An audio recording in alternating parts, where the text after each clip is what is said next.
history. So, On the third day, we went into Babylonian exile, the 30,000th year from Adam. What happened on the fourth day? We rejected Yeshua as king. Yep. What's been happening for the last 2 days? We're in the nations, in Niddah, in the exile. Prophecy fulfilled. Through the red heifer, the teaching of the red heifer, the purification of waters of the red heifer, as well as the woman's monthly cycle.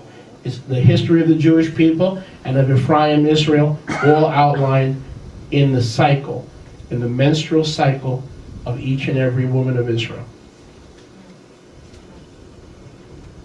Hello? wow. But here's a question for you. When is the red heifer going to be reinstituted? Right now, there's no red heifer. Because there's no temple that's rebuilt. So we know that the temple and the red heifer will come back to cleanse the priests and the ministry of the tabernacle, the rebuilt temple on Har Moriah, where Yahuwah is Moreh, or teacher, when? When Israel returns, when? In the seventh day, they're still unclean. Why? Because not all Israel is Israel. Not all Israel who is of Israel is Israel, but a remnant, Romans 11:5, a remnant will come out of Niddah, the rest will die in Niddah. With me? Yes. A remnant will come out of Niddah, the rest will die in Niddah.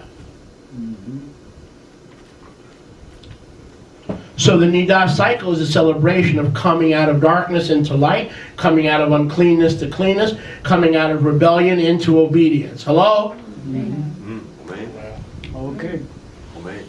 So the red heifer will be used in the temple, rebuilt, and the seventh day becomes the eighth day. New beginnings, eternity. Eighth day in Scripture, symbolic of eternity.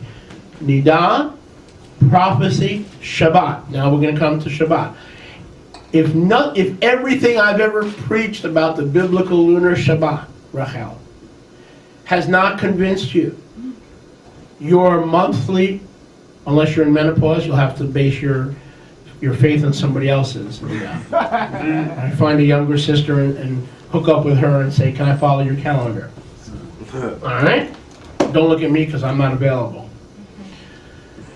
You will prove once and for all that the Shabbat, the astronomical Shabbat, that goes back to the time of Moshe and Aharon, can only be determined not by the rabbis, not by the Hillel calendar, not by the Sanhedrin, but by Yahuwah and the sun and the moon, the solar lunar calendar. Oh, man. Are you ready now? Uh-oh.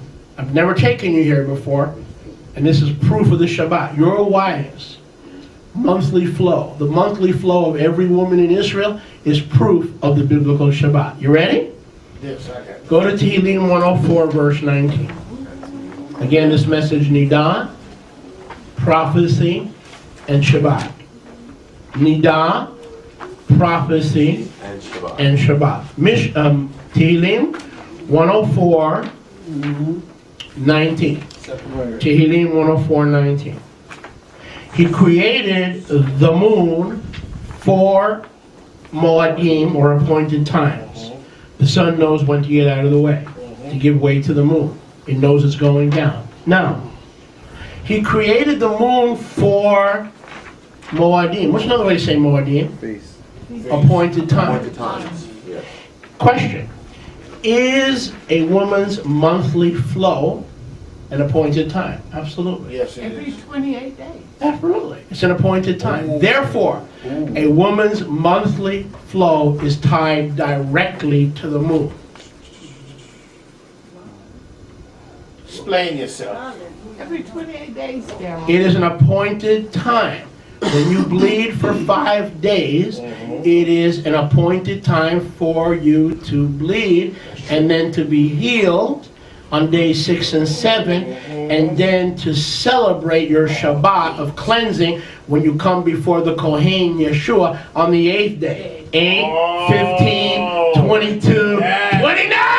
Got it. Hey. That ends that. The menstrual cycle is based, it is an appointed time for our ladies, based on the solar lunar calendar. Now I'll prove it to you. I'm getting some like dumbfounded looks, so let me find the dumbness and kind of help you out. Day 1 of the cycle, Rosh Chodesh. First moon, first conjunction, first blood. Write it down. Track this with me. Make believe we're doing a UPS package tracking. Day 1, day 1, first blood. Okay. Day 2 through 7 is blood going into non-blood, cleansing. 2 to 5, sometimes 6, Gotcha. blood going into the first cleansing. So the first cleansing is right around day 7 of the cycle, day 6 or day 7, yeah? 5, 6, or 7. So that would be our Yom what? Shishi of the what? First week of the cycle. And the cleansing before the Kohen takes place when? On the 8th day in the appointed cycle. Very good. And on the 8th day, you could have sex with your husband, ladies, just like Yeshua has intimacy with you on the first Shabbat of every month. Oh, baby, I'm flowing now. If I may say so. This is our first chance with intimacy after being apart from Yeshua in Kehillah for 7 days. Now we enter the intimate chamber with one another and with Yeshua. It's a good thing Yeshua is not monogamous, laddie, because if he was, you'd be the only one here.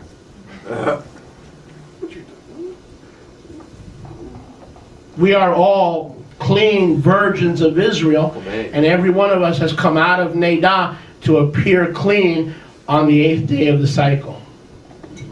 Can I get a witness? Amen. Amen. Well, we're not done yet. Now we got to go to days 9 through 14 Yes. of the cycle. Now, we know that days 6 or 7 is a little recreational sex. When I think of that, I know I shouldn't, but I think of recreational drug use in the world, but I don't know how that popped into my head, probably from where Yeshua brought me from. So a little recreational sex, no problem. Okay. And then we appear clean on Shabbat, first Shabbat of the cycle. Now, on days 9 through 12, and sometime 13, 14, during this time of cleanness, listen to me, days 9 through 14 in the cycle, is a woman in Niddah or is she out of Niddah? Are you sure now? Some of you don't look too sure. She's out of Niddah, so on days 9 to 14, she's clean so that ovulation occurs. What day does ovulation occur? 9, 10, right around there, 11. Ovulation occurs. So we've spent our first Shabbat in the cycle with intimacy, clean. We're clean on Shabbat, before Yahuwah. We go into the next week.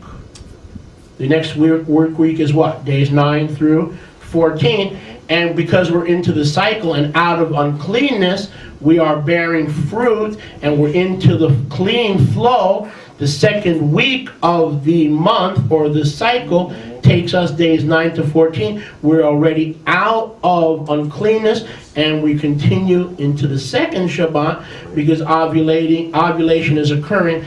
It's a time of the month of great awareness of the Moadim and the times and the seasons, and it is culminated with the second Shabbat of the month, which is the 15th day, a full moon. So the ovulation is a period of high fertility, and as we have a heightened sense of awareness that now Shabbat, the most aware we are of the fertility of our lives and Yeshua's love and light in our life is during the second Shabbat of the monthly cycle, or the 15th day of the moon. Is this beautiful? And all these days are clean.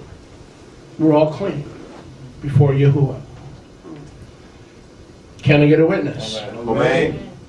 It is during the ovulation phase, days 9 through 14, leading to a second glimpse of his glory, still in a clean state, that, listen, that the